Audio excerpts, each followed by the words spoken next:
Hi hello నమస్తే welcome to అమ్మగారి అబ్బాయి కుకింగ్ ఛానల్. నేను మీ భార్గవ్. ఈరోజు మన వీడియోలో బొంబాయి కరాచీ హల్వా ఎలా చేసుకోవాలో చూద్దాం. అయితే కరాచీ హల్వాని ఇంట్లోనే ఎలా తయారు చేసుకోవాలో ఈ వీడియోలో చూద్దాం. కాకపోతే నేను చెప్పిన మెజర్మెంట్స్ని ఖచ్చితంగా ఫాలో అవ్వండి. అంటే ఇప్పుడు మైసూర్ పాకు, కరాచీ హల్వా ఇటువంటి స్వీట్ రెసిపీస్కి మెజర్మెంట్స్ పక్కాగా ఫాలో అవ్వాలి. అయితే ఇంకా మనం వీడియో స్టార్ట్ చేద్దాం. అయితే ముందుగా మనకు కావాల్సిన పదార్థాలు ఏంటంటే, ఫస్ట్ నేను ఒక కప్పు కార్న్ఫ్లోర్ తీసుకున్నాను. ఏ కప్పుతో అయితే కార్న్ఫ్లోర్ తీసుకున్నాను దాంతో 2 కప్పులు పంచదార తీసుకున్నాను. అలాగే జీడిపప్పు తీసుకున్నాను, అది మన ఇష్టం ఎంతైనా తీసుకోవచ్చు. అలాగే హాఫ్ కప్పు నెయ్యి కొంచెం ఎక్కువ పడుతుంది. అలాగే రెడ్ ఫుడ్ కలర్. ముందుగా కార్న్ఫ్లోర్ని ఒక బౌల్లోకి తీసుకుని దాంతో 1 గ్లాస్ వాటర్ యాడ్ చేసి బాగా కలుపుకోవాలి. కొంచెం గట్టిగా ఉంటుందండి, అంటే ఒక రకంగా ముద్దలా ఉంటుంది, అడుగున గమ్ముని కలవదు, కొంచెం కష్టంగా ఉంటుంది. ఫస్ట్ ఒకసారి కనుక బాగా కలిపేసుకుని తర్వాత ఇంకో గ్లాస్ వాటర్తో కలుపుకుంటే ఈజీగా కలుస్తుంది. అలాగా 2 గ్లాసెస్ వాటర్, మొత్తం మీద 1 గ్లాస్ కార్న్ఫ్లోర్కి 2 గ్లాసెస్ వాటర్ వేసి బాగా కలిపి పక్కన పెట్టుకున్నాను. అలాగే లోతుగా ఉండే ఒక ప్లేట్లో కొద్దిగా నెయ్యి అప్లై చేసుకుని ఫుల్గా నెయ్యి అంతా రాసి ఇప్పుడు ఈ ప్లేట్ని కూడా రెడీ చేసేసుకుని పక్కన పెట్టుకుంటున్నాను. అంటే మనం పాకం మొత్తం స్టవ్ పైన అంతా వండేసిన తర్వాత అప్పటికప్పుడు నెయ్యి రాసుకుని పెట్టుకుంటానికి వీలవ్వదు, అందుకే ముందుగానే నెయ్యి రాసి ఉంచాను.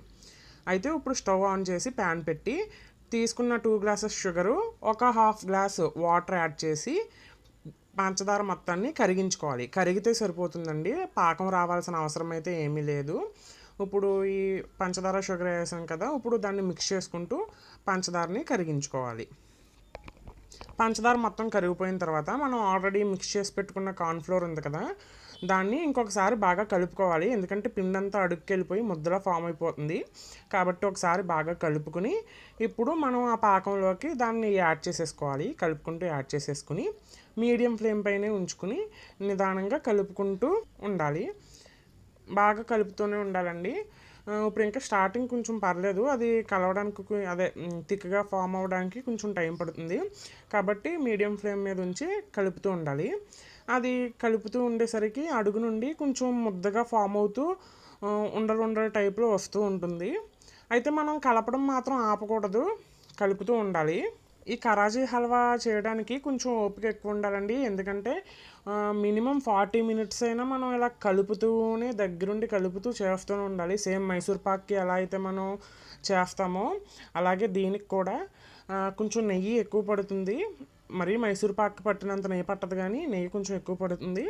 అలాగే నిదానంగా లో ఫ్లేమ్ మీద దగ్గరుండి కలుపుతూనే చేస్తూ ఉండాలి, అప్పుడే బాగా టేస్టీగా ఉంటుంది. ఇంకో చూస్తున్నారు కదా, కొద్దిగా థిక్గా ఫామ్ అవుతుంది. ఇలాగే జాగ్రత్తగా మిక్స్ చేసుకుంటూనే ఉండాలండి. ఇది కొంచెం దగ్గర పడ్డ తర్వాత మీడియం ఫ్లేమ్ నుండి కాస్త లో ఫ్లేమ్కి పెట్టేసుకుని ఇంకా కలుపుతూనే మనం నెయ్యి యాడ్ చేసుకుంటూ కలుపుతూ ఒక 40 మినిట్స్ అయినా సరే చేస్తూ ఉండాలి, అప్పుడే మనకి పర్ఫెక్ట్గా వస్తుంది. అంటే థిక్గా ఫామ్ అయిపోయిందని చెప్పి చాలామంది కొద్దిసేపటికే స్టవ్ ఆఫ్ చేసేసి తీసేస్తూ ఉంటారు.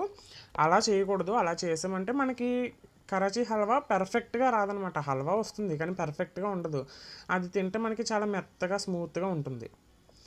ఇదిగోండి, ఇప్పుడు నేను ఒక 1 టేబుల్ స్పూన్ వరకు నెయ్యి యాడ్ చేసుకుని దాన్ని మొత్తం కలుపుతూ మిక్స్ చేస్తున్నాను.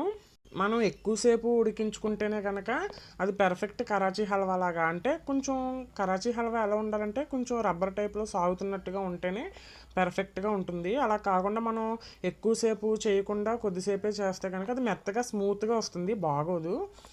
పర్ఫెక్ట్గా రావాలంటే కొంచెం ఎక్కువ టైం పడుతుంది. నిదానంగా లో ఫ్లేమ్లో కలుపుతూనే చేయాలి.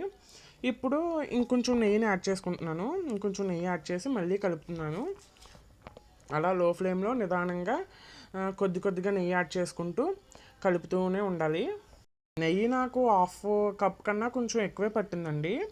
అలాగే ఇప్పుడు కొద్దిగా రెడ్ ఫుడ్ కలర్ని కూడా వేస్తున్నాను. మీ ఇష్టం, ఏ కలర్ అయినా యాడ్ చేసుకోవచ్చు, కానీ జనరల్గా కరాచీ హల్వా రెడ్ కలర్లోనే ఉంటుంది కదా, అలా అయితేనే మనకి లుక్ కూడా బాగుంటుంది, సాటిస్ఫాక్షన్ ఉంటుంది. కాబట్టి రెడ్ కలర్ యాడ్ చేశాను. ఇప్పుడు మళ్ళీ మిక్స్ చేస్తూనే ఉండాలి. మీరు ఒకవేళ కరాచీ హల్వా చేసుకోవాలి అనుకుంటే ఇంట్లో ఆల్రెడీ కొన్ని రోజుల నుండి ఉన్న కార్న్ఫ్లోర్ కాకుండా అప్పుడే ఫ్రెష్గా తెచ్చుకుంటే కనుక కార్న్ఫ్లోరు అప్పుడు బాగుంటుందండి. ఇంకా నేను నెయ్యి యాడ్ చేస్తున్నాను. ఇలాగా నెయ్యి అయితే హాఫ్ కప్పు పైనే పడుతుంది. అలా కొద్ది కొద్దిగా యాడ్ చేసుకుంటూ మనం మిక్స్ చేసుకుంటూనే లో ఫ్లేమ్లో ఉడికించుకుంటూ ఉండాలి. ఇంకా కొంచెం నెయ్యి యాడ్ చేస్తున్నానండి. ఇంకా కొంచెం నెయ్యి యాడ్ చేసి మళ్ళీ మిక్స్ చేసుకుంటూనే ఉంటాను అలాగా. అంటే మొత్తం మీద ఒక కప్పు కార్న్‌ఫ్లోర్‌తో చేసుకున్నప్పుడు హాఫ్ కప్పు పైనే, అంటే దాదాపు ఒక ముప్పావు కప్పు వరకు నెయ్యి పడుతుంది. అలాగే మనం ఎంతవరకు నెయ్యి వేస్తూ ఉండాలంటే చూసారు కదా, ఇప్పుడు నాకు నెయ్యి సరిపోయింది. ప్యాన్ నుండి హల్వా సెపరేట్ అయ్యి నేను తిప్పుతుంటే చూసారు కదా, ప్యాన్ నుండి సెపరేట్ అయ్యి అది కూడా తిరుగుతుందనమాట. గిరగిర ప్యాన్ నుండి సెపరేట్ అయ్యి చక్కగా తిరుగుతుంది. అలా తిరిగేంత వరకు కూడా, ప్యాన్ నుండి సెపరేట్ అయ్యేంత వరకు కూడా మనం నెయ్యి యాడ్ చేస్తూనే ఉండాలి. అంటే ప్యాన్కి అతుక్కుపోతూ ఉండకూడదు, ఈజీగా ప్యాన్ నుండి ఫ్రీగా మూవ్ అవ్వగలగాలి. అంతవరకు నెయ్యి యాడ్ చేసుకోవాలి. ఇప్పుడు నేను జీడిపప్పును కూడా యాడ్ చేసేస్తున్నాను. జీడిపప్పుని యాడ్ చేసేసి ఒకసారి బాగా మిక్స్ చేసుకుంటున్నాను. ప్యాన్ నుండి సెపరేట్ అయిపోయింది కదా, ఇంకా హల్వా రెడీ అయిపోయింది అని చెప్పి చాలామంది ఈ స్టేజ్లో స్టవ్ ఆఫ్ చేసేసి ఇంకా ప్లేట్లోకి తీసేసుకుంటూ ఉంటారు. చెప్పాను కదా, అలా చేస్తే కనుక అది మెత్తగా ఉంటుంది, చాలా స్మూత్గా ఉంటుంది. అలా ఉంటే కనుక కరాచీ హల్వా బాగోదు. కరాచీ హల్వా కొంచెం రబ్బర్ టైప్లో ఉంటేనే బాగుంటుంది అనమాట, పర్ఫెక్ట్గా ఉంటుంది. అలా ఉండాలి అంటే లో ఫ్లేమ్లో మనం మిక్స్ చేసుకుంటూ దాదాపు మినిమం 40-45 మినిట్స్ అయినా సరే మనం అలాగా కుక్ చేసుకుంటూనే ఉండాలి, అప్పుడే పర్ఫెక్ట్గా ఉంటుంది. కాబట్టి ఇంకా లో ఫ్లేమ్లో అలాగా మిక్స్ చేసుకుంటూ అలా ఉడికిస్తూనే ఉండాలి. అలాగ ఒక 40 మినిట్స్ అయ్యింది అంటే కనుక మన కరాచీ హల్వా రెడీ అయిపోయినట్టు. చూస్తున్నారు కదండి, ఎడ్జెస్ నుండి నెయ్యి కూడా సెపరేట్ అయ్యింది. దాదాపు ఒక 40 మినిట్స్ దాటేసిందండి, హల్వా రెడీ అయిపోయింది. ఇంక నేను దాన్ని ప్లేట్లోకి తీసేసుకుంటున్నాను. అయితే అంతా కూడా హల్వా అంతా ఒకేసారి పడేలాగా తీసుకోవాలండి. బ్రేక్ ఇస్తూ మధ్యలో గ్యాప్ ఇస్తూ అలా తీసుకోకూడదు. స్టవ్ ఆఫ్ చేసి దించిన వెంటనే ప్లేట్లోకి వేసేసి సర్దాలి.